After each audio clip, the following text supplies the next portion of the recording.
नमस्कार. शंबास अकॅडमीमध्ये आपल्या सर्वांचं सर्वप्रथम स्वागत. डिझाईन विभाग प्रस्तुत आजचा आपला शिक्षक कट्टा या प्रेरणादायी कट्ट्यावरती आज आपल्यासाठी खास पाहुणे आलेले. या पाहुण्यांचा उल्लेख करायचं म्हटलं तर जावली पॅटर्नने संपूर्ण महाराष्ट्रामध्ये शिष्यवृत्तीचा जो एक दबदबा निर्माण केलेला आहे.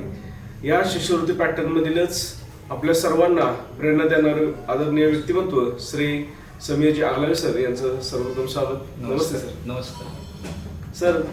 आपण हा जावली पॅटर्न म्हणून सगळीकडे परिचित महाराष्ट्रामध्ये झालेला आहात, परंतु आपल्या शिक्षकांना एक प्रेरणा देण्यासाठी आपलं व्यक्तिमत्व कसं आहे आणि या संदर्भात आपलं केलेलं काम यामध्ये आपण सुरुवातीला असा प्रश्न विचारतो मी तुम्हाला की आपलं सुरुवातीचं बालपण हे कबड्डीचं गाव असणारं बिबवी, जे जावली तालुका हा एक शूरवीरांचा तालुका म्हणून ओळखला जातो, अशा तालुक्यामध्ये बिबवी या गावामध्ये आपला जन्म झाला आणि तिथून बालपण ते आता शिक्षक होण्यापर्यंतचा डीएडचा प्रवास हा आपला कसा होता? प्राथमिक शिक्षण बिबवी गावातच झालं. त्यावेळची शाळा गावाच्या बाहेरच होती. बिबवी आणि रिटकवली या दोन्ही गावांच्या दरम्यान शाळा होती. त्यावेळेला इयत्ता पहिलीपासून सुरुवातीला नाव दाखल केलं नव्हतं, तरी सुद्धा शिक्षणाची असणारी आवड त्यामुळे गावातल्या शाळेमध्ये मंदिरामध्ये पहिल्यापासून जाऊन बसत होतो. पहिलीला बिबवी शाळेमध्ये दाखल झाल्यानंतर मला जे शिक्षक लाभले ते अनुभवी होते आणि त्यांच्यामुळं प्राथमिक शिक्षणाचा जो पाया आहे त्याची पायाभरणी मजबूत झाली आणि त्याच्यामुळेच मला पुढील ध्येय गाठता आलं असं मला वाटतंय. बरोबर. म्हणजे शिक्षण घेत असताना आपण शिक्षकच व्हावा आणि डीएडला प्रवेश घ्यावा हे नक्की कसं झालं? शिक्षण घेत असताना प्राथमिक शिक्षण बिबवी मध्ये झालं. माध्यमिक शिक्षणासाठी वेण्णा विद्या मंदिर मेढा येथे ऍडमिशन घेतलं. 10वी पर्यंत शिक्षण पूर्ण झाल्यानंतर घरी मोठ्या बहिणीला असं वाटलं की पुढचं शिक्षण सातारमध्ये घ्यावं, म्हणून मी सातारमधील शिवाजी कॉलेज सातारा या ठिकाणी ऍडमिशन घेतलं आणि डीएडला पुढे जायचं याची प्रेरणा मला मोठ्या बहिणीनं आणि दाजींनी दिली की तू डीएडला प्रवेश घे आणि तिथून तुला शिक्षकी पेशामध्ये सेवा करता येईल. त्यामुळे मी ठरवलं की आपण भविष्यात मध्ये डीएड करायचं. 12वीला शिवाजी कॉलेजमध्ये, 11वी मध्ये पहिल्या 10 मध्ये येण्याचा मान मिळाला. त्यावेळेला शाळेनं शिवाजी कॉलेजनं पुस्तकांची सुविधा असेल किंवा ज्यादा क्लासेस असतील ते त्या काळात मध्ये प्राचार्यांनी पुरवले आणि त्याच्यामुळं 12वीला सुद्धा मेरिट चांगल्या प्रकारे मिळालं आणि माझं नशीब म्हणा किंवा काय महात्मा फुले अध्यापक विद्यालय सातारा या ठिकाणी मला डीएडला संधी मिळाली. डीएडला संधी मिळाल्यानंतर महात्मा फुले एक मोठं विद्यापीठच आहे शिक्षणासाठीचं. मग तिथं आपल्याला कोणत्या खेळामध्ये जास्त आवड निर्माण झाली आणि तिथं आपलं कसं व्यक्तिमत्व फुलत गेलं? महात्मा फुले अध्यापक विद्यालय म्हटलं की पहिल्यांदा मला असं वाटतं की ज्यांनी महाराष्ट्रामध्ये शैक्षणिक चळवळ सुरू केली असे कर्मवीर अण्णा, त्यांचा समाधी परिसर आणि महात्मा फुले अध्यापक विद्यालय हे शिक्षक घडवण्यासाठी त्या काळात मध्ये शिस्तप्रिय अशी त्या काळात मध्ये तिथं वागणूक विद्यार्थी घडवले जायचे आणि त्यामुळं आपल्या अध्यापक विद्यालयाचे खो खो खेळांमध्ये विद्यार्थी जास्त सहभागी व्हायचे आणि 2001 साली ज्यावेळेला आम्ही द्वितीय वर्षामध्ये होतो त्यावेळेला सलग 3ऱ्या वर्षी चॅम्पियनशिप मिळवण्याची संधी महात्मा फुले अध्यापक विद्यालयाला होती आणि त्यामुळं खो खो मध्ये अध्यापनाबरोबरच खो खो खेळामध्ये सुद्धा त्या ठिकाणी मार्गदर्शन केलं जायचं आणि त्याच्यामुळेच खो खो खेळाविषयी आवड निर्माण झाली. पण त्या संधीचं तुम्ही सोनं कसं केलं? खो खोची आवड डीएड पासून जोपासली आणि त्याच्यामुळं शारीरिक क्षमता सुधारणे हा महत्वाचा जो फायदा आहे आपल्याला त्या काळात मध्ये मिळाला. पुढे सेवा जॉईनिंग झाली त्यावेळेला शिक्षकांच्या ज्या व्यक्तिमत्व स्पर्धा व्हायच्या त्यामध्ये खो खो खेळामध्ये सलग 2-3 वर्ष सहभाग घेतला आणि तालुक्याचं प्रतिनिधित्व करण्याची संधी देखील मला मिळाली आणि मेढा शाळेमध्ये भविष्यात काम करत असताना विद्यार्थी घडवावीत त्यावेळेला खो खो खेळामध्ये सुद्धा टीम असावी असं मला वाटत होतं आणि त्यामुळेच राज्यस्तरीय पंचपरीक्षा सुद्धा मी दिली. वा. तर महात्मा फुले अध्यापक विद्यामध्ये आपण जे शिक्षण घेतलं डीएडचं आणि त्यानंतर जो नोकरीचा पहिला आपला दिवस असतो ज्याची आपण आतुरतेने वाट पाहतो, तर नोकरीचा पहिला दिवस आपला कुठं होता? खरं तर 2001 ला डीएड पूर्ण झाल्यानंतर 1-2 वर्ष शिक्षक भरती नव्हती आणि शिक्षक भरती निघाल्यानंतर सातारा जिल्ह्यात जागाच नव्हत्या. जागा नसल्यामुळं आम्ही ठाणे, रायगड, औरंगाबाद आणि सोलापूर 4 जिल्ह्यामध्ये ॲप्लिकेशन फॉर्म भरले. नशिबानं सोलापूर जिल्ह्यामध्ये संधी मिळाली आणि त्यातल्या त्यात माळशिरस तालुका जो सातारा जिल्ह्याला जवळ आहे त्या तालुक्यामध्येच काम करण्याची संधी मिळाली. भीमा नदीच्या काठावर लवंग म्हणून एक गाव आहे की जे अकलूज टेंभुर्णी रोडला आहे आणि त्या गावामध्ये 2004 साली माझी सेवा आरंभ सुरू झाला आणि त्या गावामध्ये 1ली ते 7वी पर्यंतची शाळा होती. 7 शिक्षक होतो आम्ही आणि 4 शिक्षक हे सेवाज्येष्ठ होते की ज्यांची गावामध्ये 25 वर्ष सेवा झाली होती आणि त्यांचं मार्गदर्शन त्या काळात खूप प्रेरणादायक ठरलं. शिक्षण क्षेत्रामध्ये गुणवत्ता वाढ कशी करायची आणि काम कशा पद्धतीनं करायचे याचं मार्गदर्शन सेवाज्येष्ठ शिक्षकांनी तर केलंच, त्याचबरोबर केंद्र प्रमुख सुद्धा आम्हाला तसेच भेटले आणि त्यांनी प्रेरणादायक मार्गदर्शन केलं. सोलापूर जिल्ह्यात 5 वर्ष सेवा केली आणि 2 वर्ष 2009ला सातारा जिल्ह्यामध्ये बदलीनं आली. मला एक प्रश्न आपल्याला विचारायचा आहे की आपल्या इतर शिक्षकांसारखं जेव्हा आपण आपला स्वतःचा जिल्हा सोडून दुसऱ्या जिल्ह्यामध्ये काम करतो त्यावेळेला तिथे येणारे अनुभव काय असतात आणि त्यावर आपण मात कशी करतो? 2004ला सेवारंभ झाल्यानंतर शाळेत हजर झालो, परंतु राहण्याची आणि निवासाची व्यवस्था जी आहे ती कुठे करायची असा प्रश्न शाळेतील सहकारी शिक्षकांना पडला. तसं म्हणायला गेलं तर लवंगगाव जे होतं त्या ठिकाणी कोणत्याही पद्धतीच्या सुविधा नव्हत्या, त्यामुळं स्थानिक शिक्षकांनी मला राहण्याची व्यवस्था अकलूज या ठिकाणी केली.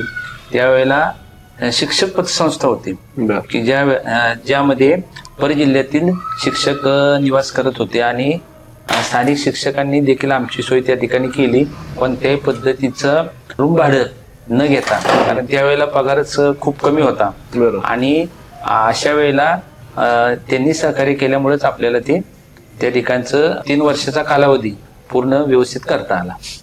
जेव्हा सोलापूरमधून आपण सातारामध्ये आणि स्वतःच्या तालुक्यामध्ये आलात तर तो जो प्रवेश होता आपला डांगरेगर शाळेतला, डांगरेगर शाळेमध्ये आल्यानंतर आपल्याला काय करावंसं वाटलं आणि तिथं काय काम झालं आपलं? तसं जावली तालुक्यात हजर झाल्यानंतर जावली तालुक्यातली जी जुनी सेवाज्येष्ठ शिक्षक होते त्यांचं खरं तर नवीन शिक्षकांना पहिल्यापासून मार्गदर्शन हे प्रेरणादायीच असतं.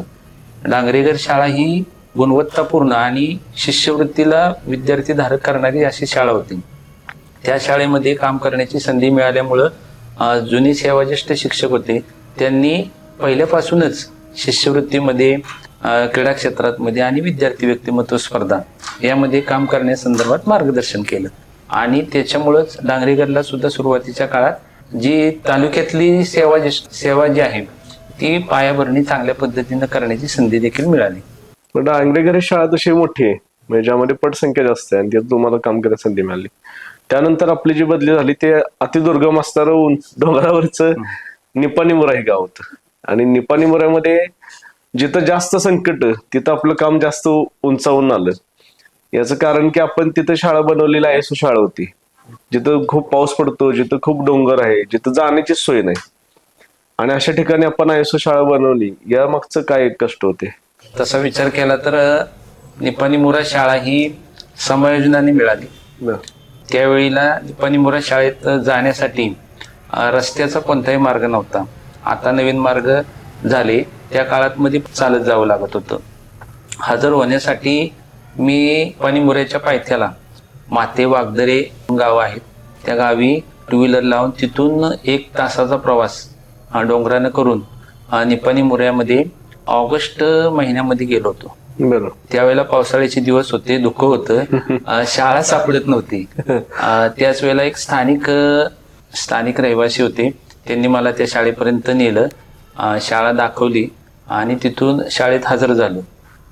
तसं विचार केला तर त्यावेळची शाळा ही 2 खोल्यांची होती.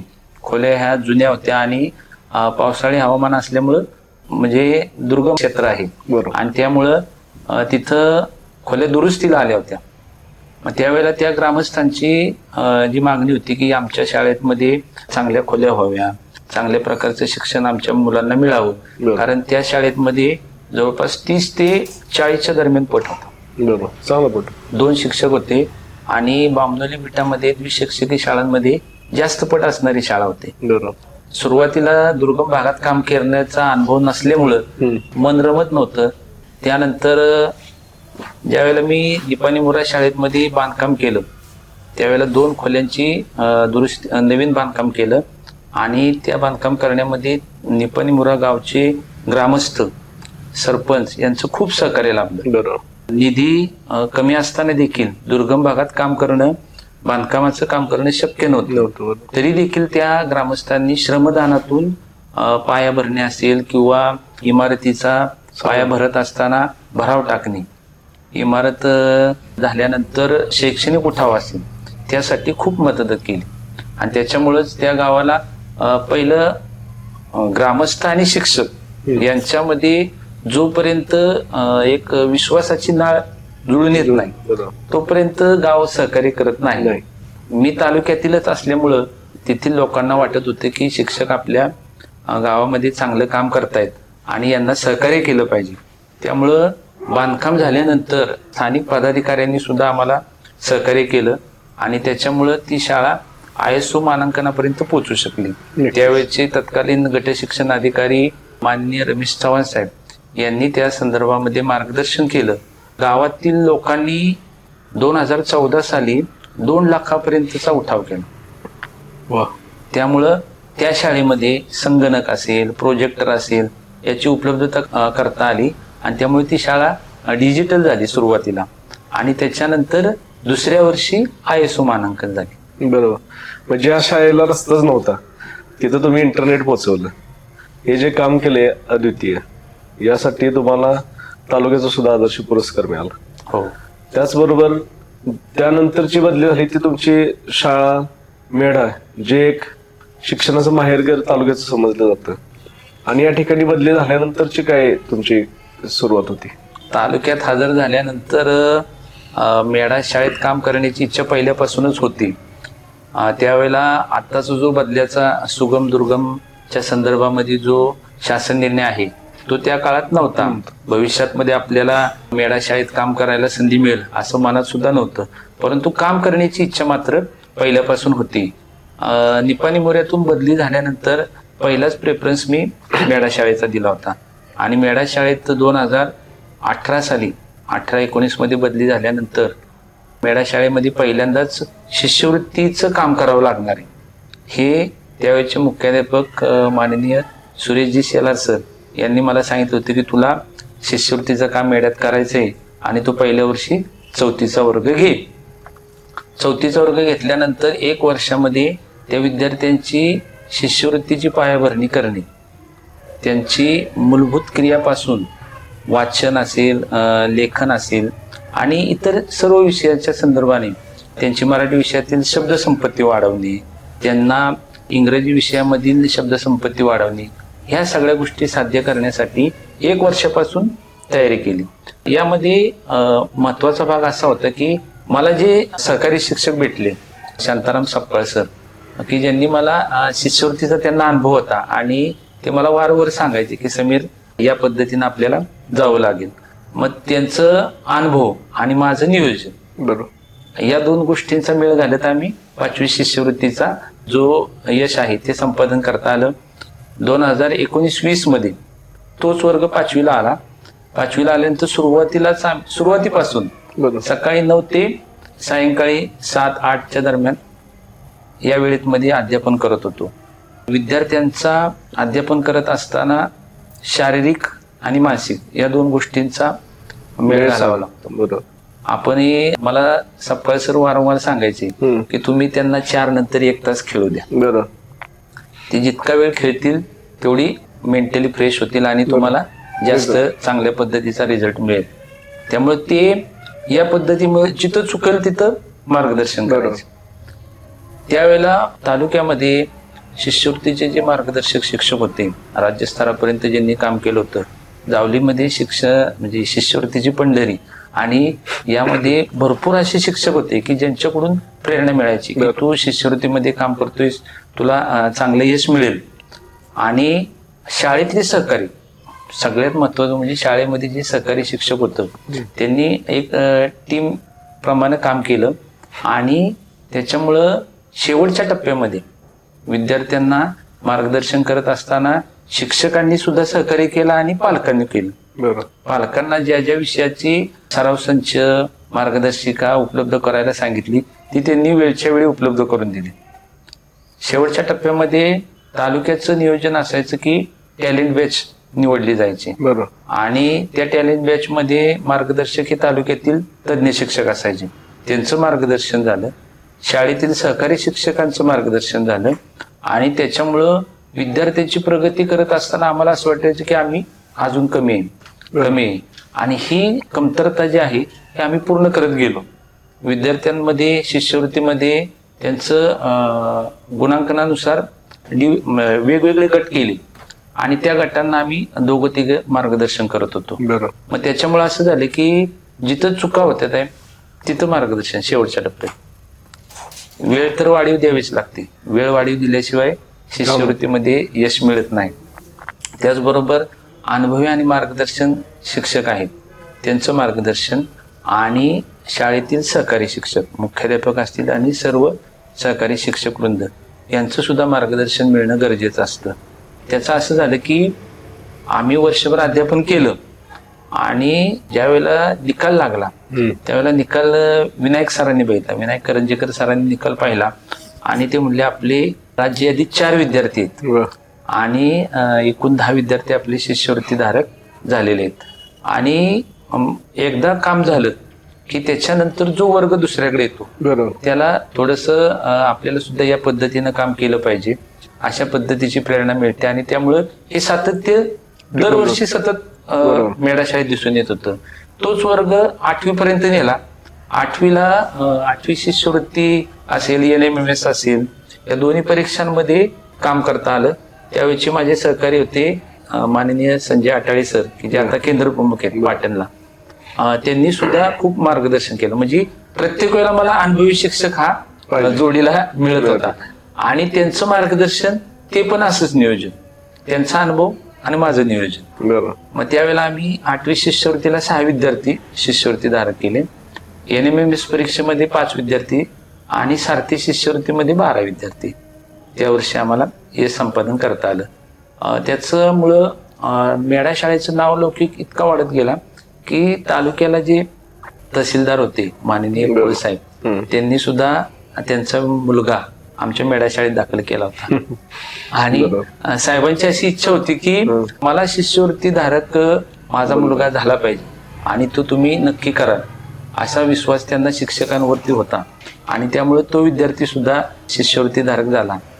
म्हणजे अशा पद्धतीनं शिक्षक, मुख्याध्यापक, प्रशासकीय अधिकारी आणि त्याचबरोबर ग्रामस्थ आणि पालक या सगळ्यांच्या एकत्रित सहकार्यामुळं शिष्यवृत्तीचं नाव मेढा शाळेचं आजपर्यंत टिकून आहे. बरोबर. मग हा जे तुम्ही आता एवढा मोठा टप्पा सांगितला शिष्यवृत्तीचा, या टप्प्यामध्ये अगदी सामान्य पालक ते तहसीलदारांचा मुलगा शिष्यवृत्ती धारक होऊ शकतो हा विश्वास मेढा शाळेनं निर्माण केलेला आहे. यामध्ये आपण एक शाळा म्हणून न बघताय जावली पॅटर्नचं सर्वत्र चर्चा होते आज संपूर्ण महाराष्ट्रामध्ये. तर हा जावली पॅटर्न नक्की काय आहे?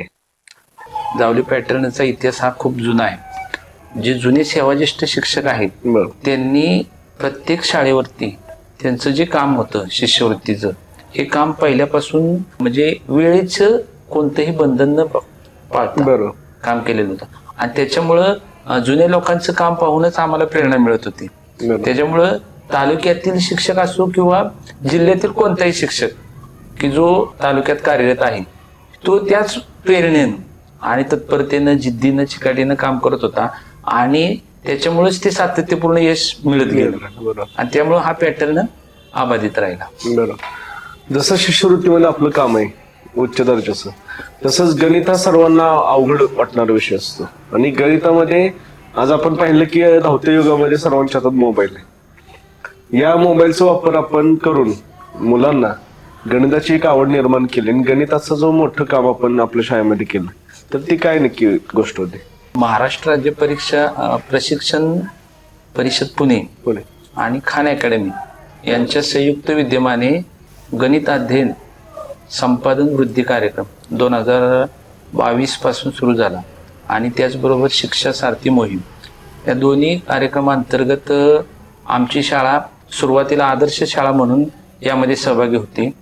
जुने जे शिक्षक होते त्यांनी सुद्धा या खान अकॅडमी या पोर्टलवर, ऑनलाईन पोर्टल आहे, या पोर्टलवर विद्यार्थी नोंदणी करणे, ऑनलाईन विद्यार्थी नोंदणी करणे आणि त्यांना ऑनलाईन स्वरूपामध्ये अभ्यास देणे. खान अकॅडमीचा जो अभ्यासक्रम आहे त्याची काठिण्य पातळी आणि दर्जा हा चांगल्या पद्धतीचा आहे. जुन्या शिक्षकांनी जे काम केलं त्यातमध्ये सातत्य होतं.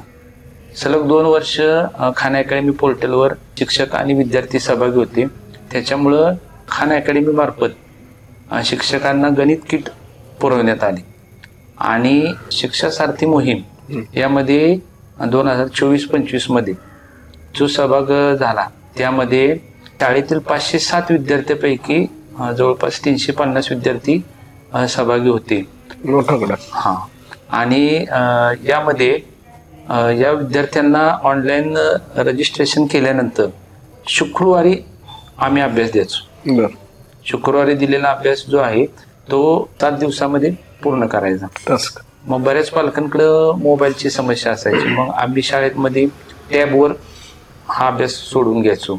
आणि याच्यामध्ये जे खान अकॅडमीचे जे तज्ज्ञ मंडळ आहे, तज्ज्ञ मार्गदर्शक आहेत, यांनी सुद्धा मार्गदर्शन केलं आणि दर आठवड्याला ज्या राज्यातील टॉप शाळा होत्या त्या घोषित केल्या जायच्या आणि शिक्षक, मग त्यामुळे शिक्षकांना दर आठवड्याला आपला कामाचा जो काम दाखवायचंय ते सातत्य ठेवायला लागायचं.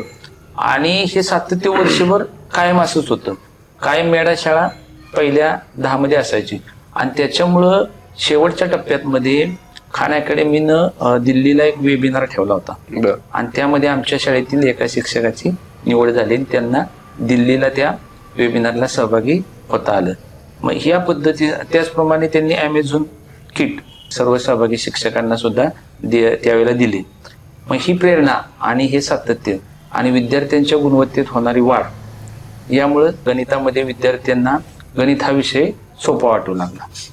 खान अकॅडमीमध्ये जे ते टास्क देत होते दर आठवड्याचे, ते टास्क मुलांना सोडवताना अडचणी यायच्या का किंवा मुलं काय करत होती? हा, मुलांना खान अकॅडमी सोडवण्यासाठी युजरनेम आणि पासवर्ड क्रिएट करायला लागायचा.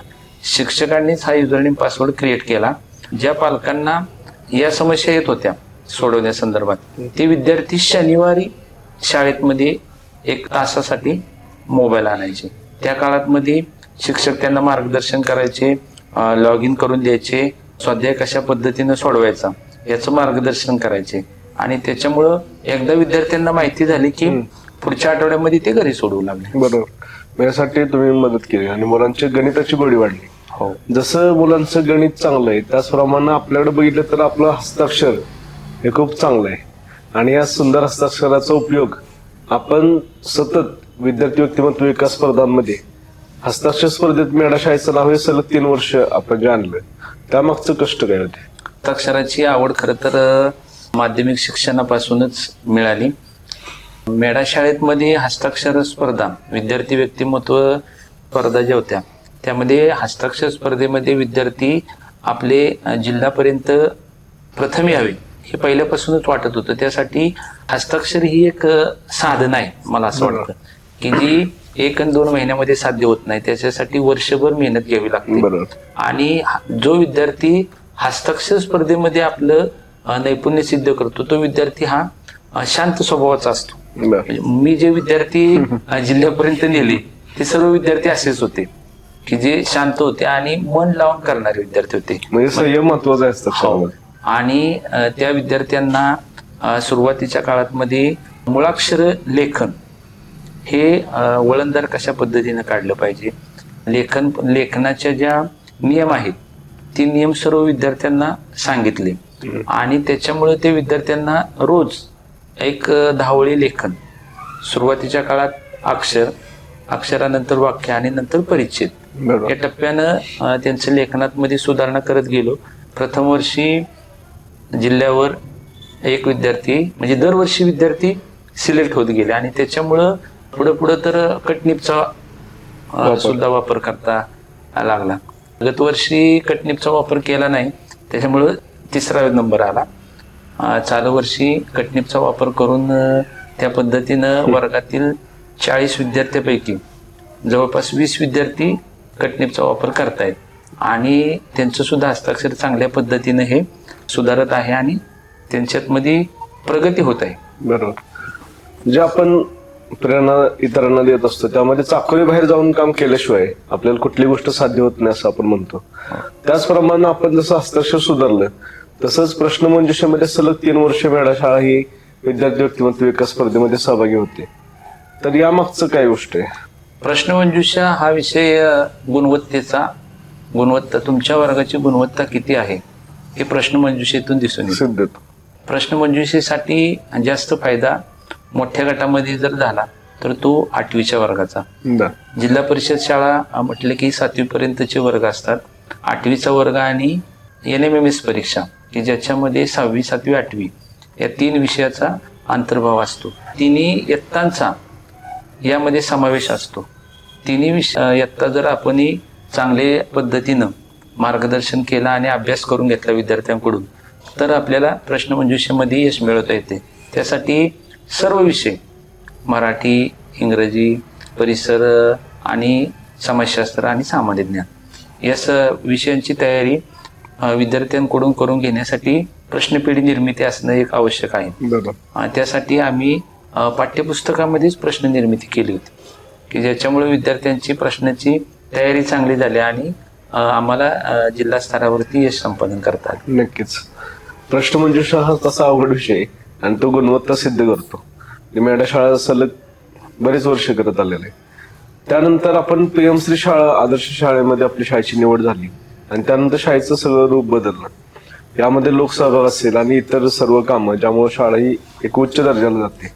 आपल्याला इतर सहकार्याने सुद्धा जे सहकार्य केलं त्यामुळे आपण एक जिल्ह्याचा आदर्श शिक्षक पुरस्कार आपल्याला मिळाला. तर यामध्ये आपल्याला कोणी कोणी पाठिंबा दिला, कसं प्रोत्साहन दिलं? PM-श्री शाळा म्हटलं की या शाळेमध्ये खरं तर मेळा शाळेमध्ये मुख्याध्यापकाचं आणि शाळा व्यवस्थापन समिती यांचं योगदान जास्त प्रमाणामध्ये आहे. चालू वर्षी शाळेच्या मुख्याध्यापिका सपकाळ मॅडम आहेत. त्यांच्या अगोदर मुळे मॅडम होत्या. त्यांच्या अगोदर धनावडे सर होते. म्हणजे ही मुख्याध्यापकांची जी सर्व मुख्याध्यापक झाले त्या मुख्याध्यापकांचं योगदान हे मेळा शाळेला PM-श्री शाळेमध्ये पुढे नेण्यासाठी महत्त्वाचं ठरलं. त्याचप्रमाणे मेळा ग्रामस्थ, शाळा व्यवस्थापन समिती आणि सर्व शिक्षक वृंद की जो शाळेला पुढे नेण्यासाठी एकीनं काम करत असतो.